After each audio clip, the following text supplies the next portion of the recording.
In today's video, I'm going to teach you how to deactivate or remove a user in Monday.com.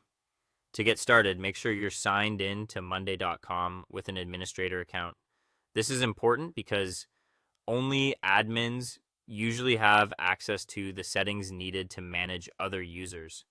Once you're logged in, take a moment to confirm that you're on the main workspace screen so it's easy to navigate through the account settings. From there, look to the area where your profile picture appears. This is typically where account-related options and administrative controls are grouped. Click your profile picture to open the menu. In that menu, select Administration. This will take you into the backend settings area where user and account management tools are available.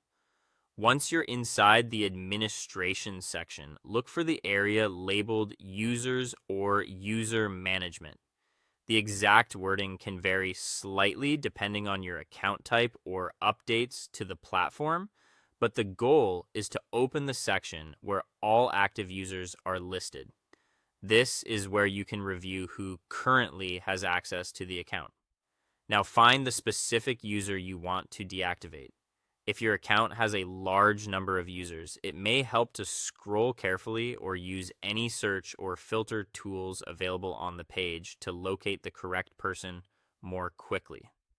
Before making any changes, it's a good idea to double check that you've selected the right user, especially if multiple users have similar names or roles. After you've found the correct user, open that user's options menu. This is often shown as a drop-down, a three-dot menu, or an action button next to the user's name. In that menu, choose the option to deactivate or remove depending on what your account allows and what action you want to take.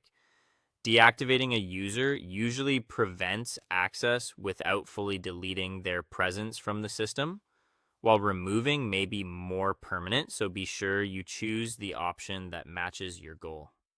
When prompted, confirm the change. Platforms like Monday.com often ask for confirmation to help prevent accidental updates. So take a second to review the action before approving it. Finally, check that the change was applied successfully. You'll want to confirm that the user no longer has access to the account. In many cases, their status will update immediately in the user list, which helps verify that the process is complete. And that's it. You've successfully deactivated or removed a user in Monday.com.